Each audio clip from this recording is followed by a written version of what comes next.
Welcome to the ADEX Pixel Virtual Expo. For the first session of 2021, in conversation with David Strike, we have a very special guest, Mark Caney. Now, let me tell you more about him. Mark first started scuba diving while serving with the British Army, and in 1980, he opened the diving center in Cyprus and has worked full-time in the industry since. In 1996, he became a president of PADI and has since moved into a global role for PADI worldwide. He is well known in the diving world and has twice been the president of the European Underwater Federation. He is the president of the Rebreather Trading Council and continues to serve in senior positions in leading diving industry bodies. He is also the chairman of a major marine charity, Project Aware, and has published the novel Dolphin Wave, Rise of the Guardians in 2016. Now, moving on to David Strike. For those who do not know, David Strike has a background in military, commercial, recreational, and technical diving. He is a regular speaker and presenter at regional and international diving events. He is a former field editor for Asian Diver magazine. He is the recipient of the ADEX Lifetime Achievement Award for contributions to technical diving and a fellow of the Explorers Club of New York. Now, without further ado, I'll pass the session on to David. Oh, thank you very much, and nice to meet you all. And Mark, thank you so much for joining me all the way from the UK. This morning, you're in lockdown. That's right. And I think we're going to be in lockdown for a little while longer, but it has to be done. Well, Mark, it's been some years.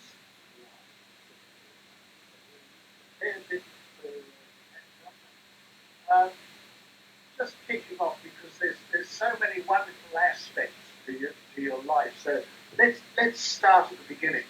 And I recently read the interview that Michael Menduno did with you quite a few years ago.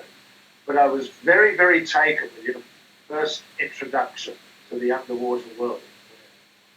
Michael wrote a little piece about you grabbing two jam jars and looking at and using them in a horse trough to look at the marine life. I mean, this is really true, is it? That's absolutely true. That happened here in Somerset, in the southwest of England, when I was probably about 7, I guess.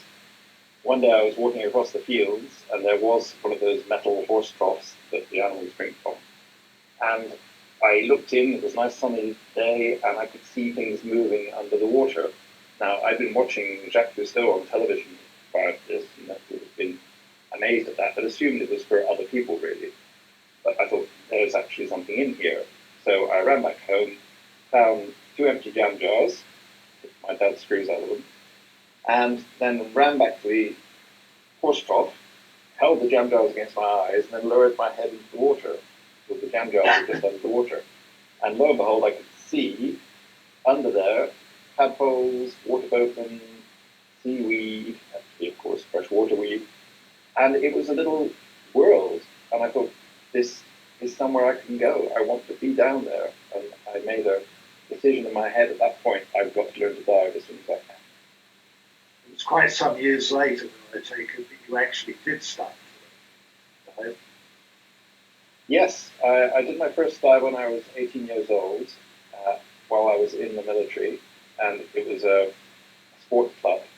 And up until then, I didn't know that you could dive as a diver for fun. I thought it was only something that the military did and the likes of Jacques Cousteau.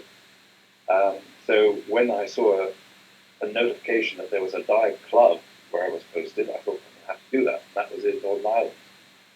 So I embarked on diver training, which in those days took a long time. You spent a long time messing about in the pool before you were allowed to touch a scuba tank. You had to Who was that with? I'm sorry to cut across. Who was that with? BZAC? Yes, the SAC. Did all my initial training with the SAC, and it was great. But as I say, in those days, it was a rather different way of learning to dive. You did lots and lots of swimming and snorkeling before you would actually get to put a scuba tank on. And it was in the days when we were just sort of phasing out twin hoses and bringing in single hoses, and no life jacket Well, that's not quite true. There were what we called ADLJs in those days, adjustable buoyancy life jackets, the equivalent of today's PCDs. But we only had 3 in the club, and of course, only the best divers were allowed to use them. Those of us who were novices were deemed not worthy of life jackets. And you had a In those wonderful days, experience, I believe, with the life jacket. Well, it was more the lack of a life jacket. So I was diving with another chap, and he was more experienced than me. I was a novice. But we dived down, and neither of us had BCDs, because again, we weren't quite worthy of becoming. So in those days, before you had BCDs, you would do something you'd be familiar with, which was you waited for depth. In other words, you knew that if I was going to go to 20 meters, I would need a certain amount of weight. If I was going to 30 meters, I'd need somewhat less weight. And you tried to guess it so that when you got to the depth, you were neutrally buoyant. Well, this guy was overly optimistic about his ability to dive with less weights. So he inevitably would get down to a particular depth and not have enough weight. And on this particular occasion, we were diving relatively deep, about 30 meters. We got down to the bottom, and he gave me his usual signal, which was this, which means I need a rock, because I'm not heavy enough. And on this occasion, he did this, which means I need a big rock, because I'm really not heavy enough, and he was swimming down the whole time. So I had a quick scoot around, found him a nice-sized rock, and gave it to him. Now, of course, because you had no BCD with no pockets, you had to do something with this rock. What he would do was unzip his jacket, put the rock inside, and then zip the jacket up outside. And he would then swim around like a sweet pregnant diver. But that kept him down there until it was time to go up. But on this occasion, after we'd been down there for 5 minutes, I turned around and saw my buddy apparently having a grand mal seizure. He was completely sort of jerking about and thrashing about in his equipment. So I rushed over to him. I thought, okay, I've heard about this, it must be oxygen poisoning or something, and started to bring him up. And he was basically trying to fight me off. And we came up and up and up. And then, partway toward the surface, he finally sort of beat me off, unzipped his jacket, and grabbed out this rock. And then I subsequently found out what had happened. There'd been a decent-sized crab on this rock. And when he put it in his jacket, the crab had dropped out and dropped further down into his wetsuit. And, of course, was not happy to be in this man's undercarriage. And was making its displeasure felt. So we eventually got to the surface, and then there was a lot of ripping of wetsuits off, and all was well in the end. But after that, he did always take a bit more weight. It's there's a whole new meaning to having crabs, but Absolutely, he had one in particular. so where were you doing the diving? This was in the open ocean, obviously. Yes, I was in Northern Ireland at the time, and so the diving was all around there. Right. And so relatively cold water, but typical sort of British Isles diving, we often dived on wrecks and stuff, which is a favourite with British divers. And then did you go immediately from there to, because you wound up in Cyprus? That's right. Yeah, I was in Ireland for 2.5 years and then sent to Cyprus. And then I stayed in the military for a couple of years there. By that time, I was really getting into diving. I'd become a diving instructor in the meantime. And there was a real opportunity there to have a dive school. So I found a couple of partners, left the army, and started a dive school. And I ended up living in Cyprus for 18 years. Wow. Wow. And who were you teaching through? Was this still BSAC, or had you moved into technical? When I first started the dive school, it was with BSAC only. But by then I had heard of this strange new body for us Europeans, which was called PADI. And it seemed to have a lot of good ideas, some innovative ways of teaching, and it clearly had a real market appeal for many of the customers that were coming through my door. And so I ended up doing a crossover course and became PADI instructor too. And then over the next few years, I gained more credentials with Paddy, and actually before long I became a course director, and I was actually one of the first course directors outside of the US. So I then started getting quite a lot of demand for running instructor courses for Paddy, and I was traveling around different countries doing that. In the end, it was big enough work that I sold my interest in the dive centre, remained living in Cyprus for a while until the incident happened, and then just was running around different countries doing these instructor courses. And about the same time, technical diving was coming in. I started getting into technical diving too. And who was that with? I know you had involved with Andy. Yeah, I got involved with several different agencies in the end. So I had credentials with Andy, IMDI, and of course, when Paddy wanted to get involved in technical diving, I was one of the few people in Paddy who had a lot of experience in it, and so I was quite heavily involved in setting up the technical diving program for Paddy too. But particularly the rebreathers. Just back up a little bit. You also did an expedition to the Red Sea, the east coast of Africa, a 4-month expedition. What was that all about, huh? Well, I was in Cyprus at that time, and I had been to the Red Sea numerous times, the very northern part of the Red Sea, but I knew that the Red Sea, of course, extends much further south, and I thought there's got to be a lot of coastline there that no one's ever dived. So I arranged to put an expedition together. I had a Land Rover myself. I got 7 people in all take part, and there were 2 more Land Rovers. Each Land Rover was sort of self-sufficient, and off we went. And we basically tried to follow the east coast of Africa down. So we went through Israel, Egypt, into Sudan. We tried to go further south into Ethiopia, but there was a war going on at the time, and we couldn't get across the border again. But all of that was plenty for us to explore in both directions.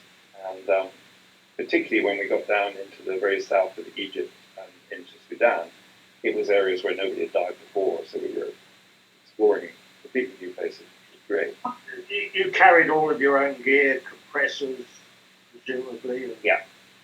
Yeah, we were completely self-contained. And sort of local dive store that you just call into the... No. We had to have everything with us. So we had all our own gear, the compressor, we had an inflatable with us. We had, of course, lots of spares for the Land Rovers particularly. In fact, I still have a memento above my fireplace here, which was quite interesting. I was driving an old Series 2A Land Rover, which had deep springs, and at one point in the really harsh terrain in Sudan, I broke one of the leaf springs on my Land Rover. Now, that wasn't too big a deal because I had a spare with me and did eventually change it in the field, but I now had a broken leaf spring. Now, this was in the far south of Sudan, where the tribesmen in that area are always armed. So all of the tribesmen always carry a dagger and a sword, and they just never go out without. And so we went to the nearest settlement and found the village armorer, basically. It's like a blacksmith. And one of the main things he does is make weapons for these guys. And it so happens these armorers think the best steel for making swords comes from Solihull, the Land Rover leaf spring. And I managed to trade my broken leaf spring for a sword for me and a dagger for each of the members of the expedition. And I still have that sword above my fireplace. So a nice little souvenir. Oh, lovely. Well, you'd be a little loath to leave your car in a car park down there. Absolutely, yes. And what happened? So after the expedition, you went back to Cyprus? Or? Back to the... Yes. I'd essentially taken 4 months off from the dive centre in winter time. And so came back and then carried on with life as before. I think for my poor partners, when I'd said to them about a year before, I'm going to take this 4 months off and go on an expedition, they sort of went, yeah. Not expecting I'd actually do it. And in the end, of course, I kept reminding them, I am going to do this. Eventually, off I went. Mark, it's probably sort of time then. I suspect it was round about this period. Um, you were a wonderful contributor to that book, that Dining with Divers, that Simon and I sort of compiled. And quite apart from the magnificent recipe for scallops, um, you told a most wonderful story, and I take it that that happened to you while you were in Cyprus, the story of the fireworm. Yes, it did. Yes. This was while I was still in Cyprus, and one day I was teaching a group of divers on one of the later dives in their open water diver course for Paddy. And it was a shore dive and a place where it was a bit tricky to get down to the water. So I went there, and because I had half a dozen people, I took them in two groups. So I'll take half of you first, then I'll come back and get the other half. So I said, start getting ready at this time, and we'll be back about then. Off I went. We did the first dive, it all went very well. And when we came back to the entrance point, because it was a bit tricky getting out of the water there and it was a bit of a climb, I thought, I know, I'll make use of that training I had in the early days where you would leave your equipment on the bottom and go dive down and put it back on again. I'll just leave my scuba set on the bottom here in a couple of meters of water. I would then know how to carry it out. And I walked up with my first group, got the second group ready, which took a while, and then came down with them, said, okay, wait here on the edge of the water. I dived down, put on the equipment, got the regulator back in, came up, and then got my next group in with me. Off we went on our second dive. And fairly soon, about 5 to 10 minutes into the second dive, I started to feel a stinging sensation on the sides of my face. And I assumed I'd swum through some kind of jellyfish or something, but couldn't see anything. And this proceeded to get worse and worse, all up the sides of my face here. And then I even thought I actually had a stinging in my mouth itself, which obviously was possible. There's no jellyfish can get into your mouth. But it became more and more intense. And then it felt as though something was literally crawling across my tongue. I could really imagine. Eventually I couldn't bear anymore. I took the regulator out. And as I took it out, there was a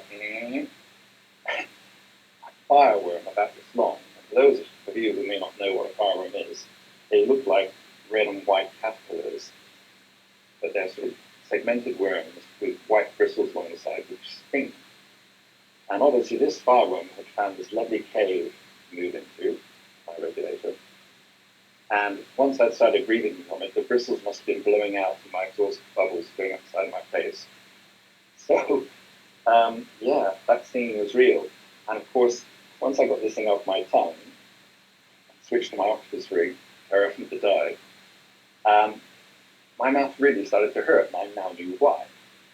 So I managed to continue with the dive, did it as short as possible to get back out the water again, because it was really starting to hurt. But the problem then continued, because I then managed to get the guys out of the water, but my tongue was swelling up and it was getting harder and harder to talk. And I was trying to explain to my students, I was basically saying,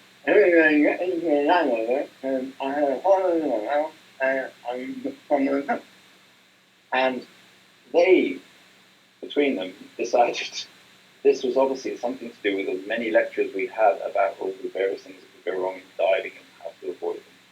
And they said, oh, he's got narcosis. And he said, well, no, it must be oxygen toxicity. No, not. And eventually, I had to write down to them and explain what was happening and persuade them to get back into the Land Rover, and off we went. Because I thought, this may swell up so much, I'll get unable to breathe. So all was well in the end, but it was a very strange time. And yes, now I always check the regulator before I put it in my mouth. So after you left Cyprus, I mean, you were traveling all around Europe and Africa and Russia. And where were you actually traveling to? Setting up systems? Really, anywhere that needed. But in particular, I did a lot in the Africa, the Middle Eastern area, a lot of Arab countries, but I was also working in Europe, places like Germany, the UK, France, so all over really. And in fact, then later when Paddy offered me a job, it was to work initially out of their office, which is based in the UK, which covers Europe, Middle East, and Africa. So that was perfect. That was the territory where I had most of my experience. Right. And that's where you're based at the moment? Well, I'm still based here in the UK, but my role has shifted now, and so I don't just deal with the Europe, Middle East, and Africa area. My role now is worldwide. So even before COVID came along, I generally work from my home office and just go into the EMEA office when it's something specific for that territory. Most of the time I can work from home, and then ordinarily I would be traveling to different places as necessary. Of course, in the last year, there's been no travel effectively. And what, so what areas, sorry, what's your actual sort of title now? Okay, so I'm an industry relations and training executive on a worldwide basis. Right. So what that means is I typically act as kind of an ambassador for Paddy to things like international standardization meetings. If we have pan-industry bodies, such as the Rebreather Training Council, for example, I represent Paddy at things like the ISO negotiations, where we negotiate international standards for diver safety. I also do various one-off jobs, I'd say. For example, a project which I recently completed was creating a replacement for the RSTC diving medical. So that was a very big project. The original RSTC diving medical was created about 30 years ago and has been used to screen millions, tens of millions of divers in that time. And it was obviously time for a new version. And I basically headed up a committee where we were trying to come up with a replacement for that. I'm not a medic, but we managed to find 6 or 7 of the top diving medics from around the world, names you know. For example, I'm going to refer here to make sure I don't miss any of them off. But we had Neil Pollock, Simon Mitchell, Nick Bird, Sandro Meroni, Adele Tahir, and Oliver Firth. I and another lady from Paddy, Judy, we basically made this committee work and encouraged these guys to get together. And over about 3 years, we put together a new medical, which is now and seems to be very popular. What were the what are the startling sort of changes in the medical? Well, one thing which you probably would expect. Asthma was sort of a no-no, wasn't it? Yes. Well, we've been through everything that was in the previous medical and checked to see if it was still relevant, and also refined a lot of the screening questions. So, for example, some of the screening questions in the previous medical were overly all-encompassing. So they would say, for example, have you ever had such and such a thing in your entire life? And that's not always relevant. So, for example, if you'd had episodes where you had problems with your ears, if that's something that's 20 years ago, it's probably not relevant at all to diving. So now a lot of the questions are refined down to, has this happened in the last 6 months, the last 5 years, whatever else. Right. A big thing, of course, that we included were screening questions to cover COVID. So there are specific questions in there that are designed to address COVID-19. And a companion document that goes with the new medical is guidance to the physician. Now, the old guidance to the physician in the previous medical was 3 pages, fairly concise, but perfectly adequate for purpose. The new one is 12 pages, and the big difference is that it's not a hard copy document anymore, it's an online document. So that means that we can update that as new evidence comes along, as we see developments in medical thinking, and that committee can come back to it as necessary, bring it up to date. And then the questionnaire itself, we did something which was quite significantly different. The old one had one page with about 33 questions on it. You just went through every single question. The new one takes a sort of triage style, so that there's one page which is just 10 questions.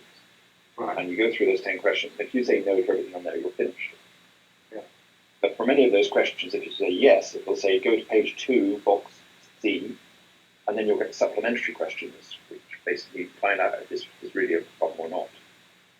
And so taking that two-step approach has made it a much more precise and granular way of finding out if somebody needs to see a physician or not. It means it's more likely we pick up the people that do, but we're less likely to screen out the people that don't unnecessarily. Yeah. Hey, just back a bit, a little earlier than that, of course, you were involved with the Paddy's adoption of rebreathers, but how did you get into rebreather diving? I mean, you obviously had that keen interest in technical diving, for practicing technical.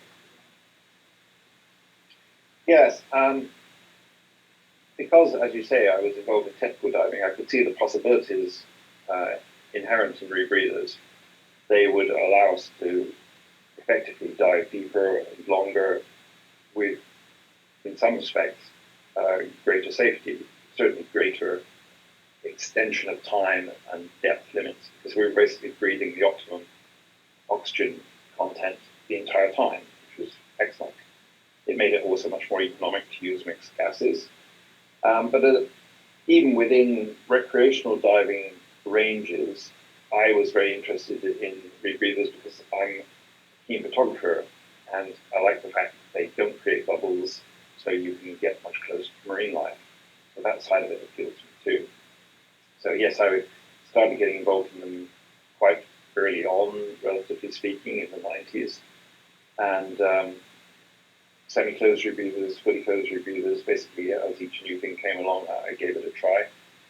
And when it came time for Paddy to get involved, I was the person who'd been sort of monitoring this technology for numerous years, and for a long time I basically said, no, not yet, not yet. But then at a certain point I said, now I think the technology is ready for us to get involved. And so we did, and then went into it in the usual way Paddy does. So Paddy tends to wait until we're confident this is something that is really necessary, and then when we do go into it, we go into it seriously and make a full range of training programs with a kind of quality diver manuals, instructor support, visual aids that people expect. I remember you giving the talk in 2009 when you came over about it was the recreational rebreather, wasn't it? The adoption of rebreathers for recreational level diving as opposed to technical. Yes, I think that was something we led, because we, of course, did come out with a range of technical rebreather courses like many other organizations have done before. But I think what was probably unique to us is that we saw that there's also going to be a segment of the diving population who are people who want to use a rebreather but don't necessarily want to do very deep, extended decompression dives. They want to use a rebreather for the benefits it gives them diving just to 30 meters or so. And there are a lot of benefits of that, one of which I mentioned before, which is for photographers, but also for general recreational diving. If you like diving something like a wreck, say, you could start off at 30 meters, gradually work your way up, and you'll get far more time with a rebreather than you would with open circuit.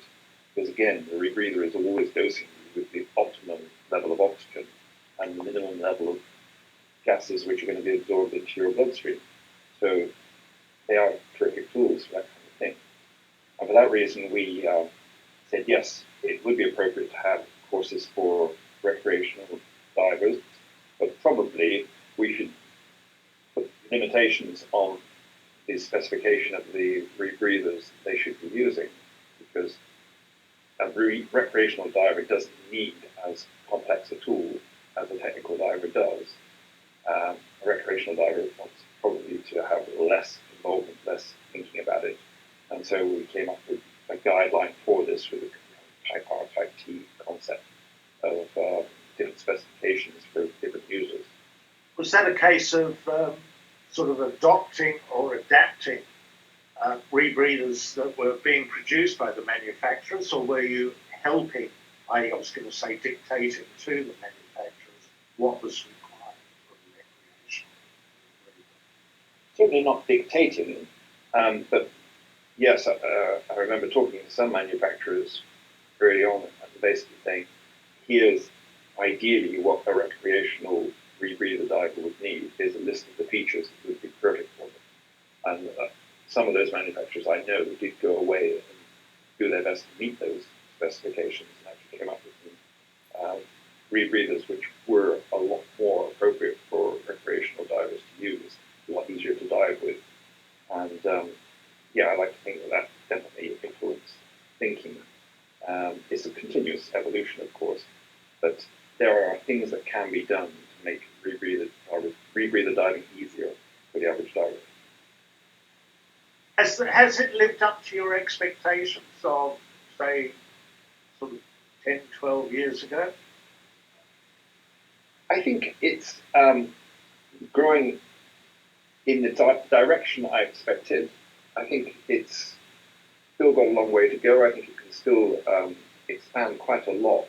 And it's going to be largely technology driven. The easier it is to use these devices, the relative price of the equipment, how that is compared to open circuit diving, and in particular, how easy it is to travel with a rebreather. Those things will make the difference as to how quickly it grows. Now, obviously, the whole diving industry has been rather slowed down in the last year or so because of the pandemic. But yes, we definitely are seeing rebreathers being used more widely. I don't think they're going to replace open circuit anytime soon, if ever. But they will become more popular, I'm sure. And as I say, a lot is to do with the equipment and the ease of use.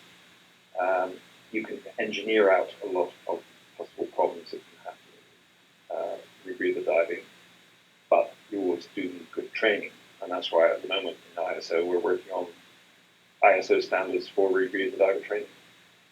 That's one of my next sort of comments too, because you're on the rebreather training council. Yeah, I'm actually the president of it at the moment. Yeah. Who's on that? What actually happens? How function? It's basically rather similar to the RSTC. The RSTC is the Recreational Scuba Training Council, and pretty much all of the diver training agencies that work on a professional basis, in other words, on a for-profit basis, are members of RSTC. That's for regular diving courses. So the RTC is very similar to that, but it's specifically for rebreather training. So it's the Rebreather Training Council. And if any of your viewers would like to see that, they just need to go rebreathertrainingcouncil.org, and you can actually see there all the member organizations. So pretty much all of the major training agents involved in the delivery of rebreather training take part in that. So we come together, we created a series of standards, which are RTC standards, which are basically the minimum requirements which all our members follow. And we were involved in the very beginning as well in trying to encourage the creation of ISO standards. So the ISO standards definitely have more weight once they're created because they are essentially separate from the diving industry. And one of the things we've noticed in the past with previous ISO standards, and there are about 14 of these things out there already, once they come into being, if a government in a particular country is looking for a mechanism for regulating diving, rather than trying to invent standards themselves, they can essentially pull off their bookshelf an ISO standard, that's an international standard that they're familiar with, and it tells them all about how to look after a particular aspect of diving. For example, one of the things we've worked on recently in ISO are environmental standards. And this is something, of course, we're very big into with Paddy, with Project Aware. So I was very interested in making sure that came through well. And we ended up creating 2 environmental standards. One which is basically guidance for how you run any kind of an operation in the diving industry with minimal environmental impact. And another one which is how you can train a diver in best practices for diving in the environment, looking after the environment, helping it, minimizing your personal impact, which happens to align perfectly with Paddy Project Aware Diver, so that worked very well for us too. So the ISO standards, where do you meet? Who's involved in that? So the ISO standard process is something which is organized by ISO itself, and essentially each country that's a member, and nearly every country in the world is a member, can have its own little mirror committee, as it's called. So if you say we're going to get involved in the diving standards, then your country, wherever that is, say in my case, UK, will have a little mirror committee. Any of the diving training agencies that are interested in people like the health and safety executive, etc., will come along, take part in those meetings, decide what the UK's position is on this particular thing. And then they'll send 1 or 2 delegates, one of which is myself, along to the international meetings. Now, in the good old days, in other words, prior to a year ago, we would actually go and physically sit around a table and meet 2 or 3 times a year. Now we are doing it, of course, over video calls. But then this group of experts from all the different countries come around, sit down, and basically thrash out those standards. And then they go out for international comments and voting. It takes quite a long time. It takes a couple of years to create a typical standard. But once you've done so, it really has a lot of weight. And many countries then incorporate that into their local law. So if you go, for example, somewhere like the Egyptian Red Sea, they have wholeheartedly adopted the ISO system, and they use those standards to basically control the diving industry and make sure it's run as safely as possible for the benefit of consumers. I suppose that's one of the plus factors there is that people travelling internationally, coming from other countries, carrying out the sort of diving that they would be used to in their own countries because the standard. Exactly. Yeah. And this is something, of course, we as Paddy have always advocated that when you go to a different country, you will get a course that you're familiar with, the same product you are comfortable with, and the level of safety and so forth. But we were just trying to basically encourage that across the whole industry. And by developing these international standards, it kind of makes a level playing field. And as you say, it means that when a consumer goes to a place, regardless of who's running the dive operation, they know they're going to get a certain quality of a course, service, whatever it is. You're also the European Underwater Federation. So you're involved with the European Underwater Federation. How does that work in a post-Brexit world? So the EUF, the European Underwater Federation, is basically this body which is designed to encompass all of the diving activities in Europe. So I mentioned before we have RSDC, the Rebreather Scuba Training Council. That is for the diver training agencies which basically do it as business. There's also a whole bunch of training organizations which are the federations who are doing it on a more amateur basis, like the diving clubs. And the EUF is an umbrella body where people from both of those sides of the diving world can come together and meet. And so we basically get together and discuss issues which are of interest to divers. So it is obviously primarily for Europeans, but we do get, for example, people from places like Red Sea involved as well, Eastern Europe as well. So I would go along representing Paddy's interest there. And of course, you might be thinking, well, what's happened now with the UK and Brexit? Are you still part of Europe? Well, geographically, we certainly are. So as far as the EU is concerned, that's not a problem because we work by geography rather than treaties. And I suspect that all of the various things which I used to go on representing the UK, I will still continue to do so, even though the UK is no longer part of the European Union. I think most of that is just going to carry on as before. And your other role with Project Aware. So, how active are you in that? I don't mean. What's involved? Okay. So I'm very involved in Project Aware. I am chairman of the EMEA part of Project Aware. So we basically have three big chunks of the world. The Americas, the Asia Pacific area, and the Europe, Middle East, Africa area. I'm technically the chairman of the EMEA bit, but I actually sit on the worldwide board for Project Aware, which is something I'm very happy to do because I've always had a very strong interest in the environment and feel that as divers, we are kind of humanity's ambassadors to the ocean world. We are a lucky few, probably less than 1% of the world's population actually get to go down there and see what's under 70% of the world. So I think we have a duty to look after it and to preserve it. And Paddy and Project Aware have a real strong interest in doing this. It was many decades ago when we realized that if we were training millions of divers, we had a chance to influence how they think about the world and the environment.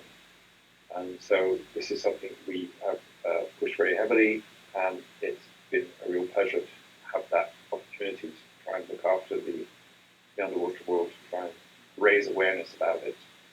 We have a concept now of torchbearers of the environment, which is really trying to push that advocacy forward, making people aware of their responsibilities being underwater and showing the good they can do to look after it. Do you get to dive very much at the moment, Mark? I mean, obviously not at the moment with COVID and lockdown, but just purely for pleasure as opposed to business? No, in the last year, as you say, because of COVID, of course. Prior to that, yes. For example, in 2019, I went down to the Red Sea for one of my holidays with my family, and we had a great week's diving down there. Otherwise, it tends to be whenever I'm going somewhere which is near water and we can fit in some diving, I always try to do so. It's obviously a lot less than I did in my previous roles. For example, when I was running the dive center in Cyprus, I was diving 2 or 3 times every day and racked up thousands and thousands of dives that way.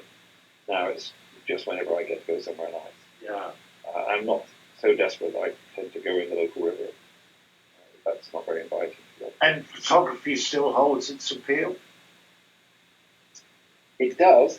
I have to say that got harder because my professional rig was quite chunky. By the time I had the SLR and the camera housing and flash units and everything else, that was quite a chunk of weight. And the airlines made it harder and harder with the luggage allowance. So trying to carry your diving equipment and your camera gear, you didn't actually have the option to take any clothing with you. So it definitely got harder. And I think smaller, lighter camera gear is the way to go. On the plus side, with digital cameras, at least you're going to get some good shots. Digital photography has made it so much easier. In the old days of emulsion, you took your photographs, then often there's days until you saw the results, and you had to try and remember exactly what you were doing and to see what worked and what didn't. Now you can take a picture and immediately see, did that work, and correct it if necessary. Digital photography has been fabulous. It's less expensive as well, isn't it? I mean, the film Sure. hellish expensive. Here, yes. Kodak Velvia and enormous sums of money for 36 shots. And invariably, in my case, every single one of them looks as though it was a dark cave in midnight using ambient light, you know. Just sold you would pick afterwards. Yes. And of course, you carefully eke out your 36 shots because you knew that once you picked 36, that's when the whale shark was going to turn out. Yeah, yeah. On all those wonderful front cover of National Geographic shots that I almost had. With the Project Aware, because you're also the author of a book, Dolphin Way. Right. What prompted you to write what prompted you to write a book? I know there's a book in all of this, but about dolphins. Well, I had a very particular experience, which was a kind of an epiphany for me. I was once down in the Red Sea, down there for work, doing diving instructor courses, and I had a few days off, and I heard of a particular bay where a wild dolphin was being regularly seen. So I and a couple of friends said, let's go down and see if we can find it. And we trekked off, but managed to get stuck in the sand and had mechanical breakdowns and stuff. By the time we actually arrived at this bay, it was dark. But it was summer in Egypt, so it's very hot, and the sea was mirror calm, and a full moon was rising above the sea. It looked very inviting. So we said, let's go in and cool off and just see. And we went in with snorkeling gear, and once we got in there, I knocked a couple of rocks together, because sometimes that does attract dolphins. And sure enough, a dolphin appeared and swam back and forth on the edge of visibility. You could see it very clearly, because, as I say, the moon was up and it was a sandy bottom, so beautiful. You could see the shimmering moonlight reflecting on the sand ripples. It was absolutely gorgeous. And this dolphin swam back and forth for a while, and eventually my friends got bored and said, we're going out now. And I said, well, I'll stay for a bit longer. And I stayed, and then the dolphin came closer. And she got nearer and nearer, and before long she was so close that I could touch her, and she clearly wanted that contact. And in the end, I started off just stroking her, and then she let me hold her, and then I was doing little rides along, and we'd spent hours together just playing, and it was like Le Grand Bleu, if you've ever seen that film. I spent all that time with this dolphin, really eye to eye, and when you look in the eye of a dolphin like that, you can clearly see there's another sentient being looking back at you. It's not quite the same as looking in the eye of your dog. I've got a dog, he's great, but I can tell he's thinking food, and that's about the limit of his mental capacity. But this dolphin, yes, there was a real communication. Plus, this is a wild creature that has chosen to come up to me and make contact with me. Amazing. And in this incredible setting. So by the time I came out of the water, I was in love with the dolphin, of course. And thought I must find out more about these amazing creatures. I did get to spend more time with that dolphin later, but subsequently I learned a lot more about them. I became fascinated because it turns out they have an intelligence which is very comparable with ours. Their brain, there's a ratio of brain to body mass, and they are second only to ours in the animal kingdom. Right. And in actual fact, if you allow for the fact that you need a lot of blubber to stay warm in the water, discount that fact, then their brain to body mass is the same as ours. So they've got probably a similar intellect to ours, but they're using it for something different. We have these things, and we use those to manipulate our environment. Look out your window and you'll see stuff made by human beings. That's how we have learned to succeed. The dolphins have not done that. They basically really live in a perfectly environmental, sustainable way. And they probably live that way for millions of years more. They have a culture, they have communication, they have a society, a lot of intelligence. What are they using it for? And so essentially that gave me the idea for the book. And so the book is called Dolphin Way, Rise of the Guardian, sorry. And it basically is set entirely in their world. So if you ever remember Watership Down about rabbits, imagine that book with dolphins. And the other difference is, bunnies, cute as they are, aren't that smart. But dolphins actually are. We share this planet with another intelligent life form, the dolphins. They probably are talking to each other. And so this dolphin book is set in their world. And if anybody wants to see it, just go to dolphin-way.com. And you've just released it as an audio book. Yes, it was released some time ago as a paperback and an e-book. But during the lockdown we had in May, I was stuck in my office, had time to spare, and so I decided that I will do an audiobook version of it. It's damn hard, but eventually I created that, and I'm pleased with the results, and I'm getting a lot of positive feedback, so apparently people like it as an audiobook. So yes, very pleased to have got that done. Why, this was a novel, and for many people, that sort of encounter with a dolphin, they would have written about it as a real life story. It was a great real life story, of course. But I wanted to try and get across the feeling that I got from this experience and get across to people that while many of us are sure there must be life on other planets, and it would be wonderful to meet them one day, we've got intelligent life here with us now, and sadly we are doing it harm.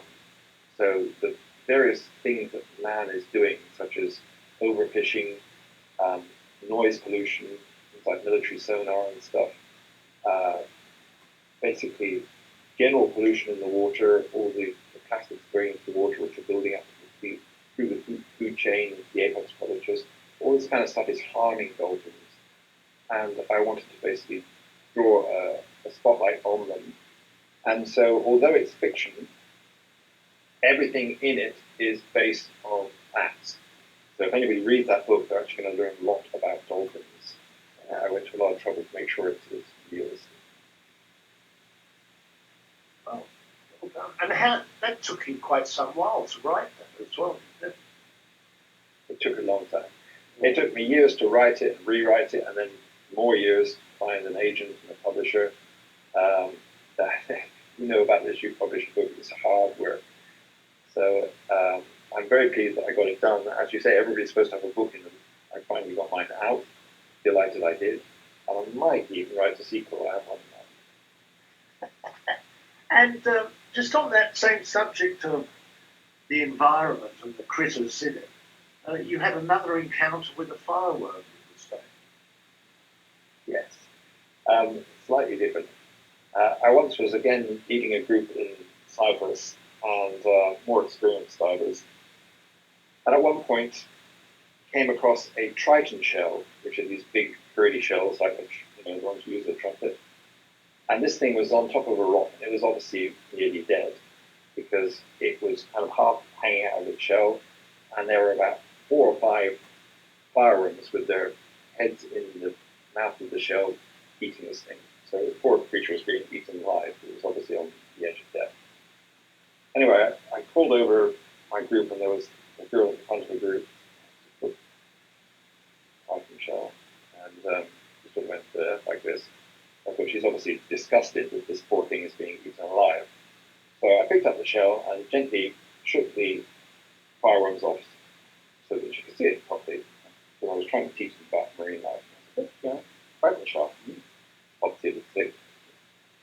Can't talk, of course, but that was what I was trying to get across. But she said, even more. So I put it back down and thought, oh, well, there you go. And left the fireworms to it, and off we went. When we came out of the dive, I said to her, so that was a Triton shell we found. She said, that's disgusting. I said, yeah, I think it was pretty sick. So I'm not surprised you shook its legs off. So this poor girl. And she and this monstrous diving instructor was going around shaking the legs off the marine life. There you go. If only she knew it was you getting your own back against those bloody fireworks. Fireworks, Yeah. yes. Where do you see sort of jumping around a bit here? But we were talking earlier about the rebreathers. Where do you see the future of rebreather diving? I think they are going to become easier to use, as I mentioned before. I think we'll see two aspects of it in particular. They're going to become, again, the tool of choice for people wanting to do extended deep mixed gas diving, because they are outclass open circuit in the long run when you look at the possibilities there. But as I say, I think there will be a separate approach which will just make them easier to use for the recreational rebreather diver who wants to just spend their time underwater, have the benefit of silence and so forth. And the development of electronics is going to be one of the key issues. I think that's going to be a benefit for diving generally, not just rebreather diving. Yeah. But what can happen with electronics, and getting a lot of the benefits we're getting from things like mobile phone technology. It's all filtering down into dive computers, and we'll probably see more, for example, things like communications, position, location underwater. All of these types of things are going to benefit from the improvements in electronics. So that will filter down to all of us as divers, I suspect. And what's your next plans once you're free from lockdown and can travel again? Well, I'll go diving again. I miss being underwater. I miss being on the water. One of my hobbies is sailing, so I enjoy moving around on top of the water. But I also very much enjoy snorkeling and diving, and love to get back down there again. I miss it. Do you have your own? Go out. Do you have your own sailboat, Mark? I have in the past. I don't have one right now, and so I tend to just go off and do a week's charter at a time, borrow somebody else's. But as far as diving goes, I think I'm going to have to go back out to the fields with my jam jars. That's the nearest I'll get. with the boats, of course, it's that wonderful story. It's better to know someone that owns one rather than own them yourself. They are rather expensive things. We're getting perilously close, I think, towards the end of the session. So thank you so very, very much for joining me. It's been very interesting. I do look forward to hopefully when COVID sort of finishes and a degree of normalcy returns, that we can all get together again and enjoy those sort of conferences where we also enjoy the social life afterwards, and the beer that you owe me. Yes, happy to do that. Next time we meet, I promise. Thank you very much for inviting me. No, thank you. Juan, thank you very much. Yeah, sure. Well, thank you, Mark and David. It was a great discussion. I had a really lot of fun listening. Before we end off, David, do you want to share about the next guest for our next session? I'll announce that sort of a little later on the internet. Oh, okay. Then there's 3 people lined up for future sort of sessions. I'll announce those a little later. Okay. Then everyone keep your eyes peeled for David's announcement. Thank you everyone for listening and coming to this session. Bye. Thank you. Bye. Thanks. And that'll be recorded, so we'll get the link from Nora and yourself so we can look at it and admire ourselves later. Thank you once again. All right, thank you. Bye-bye.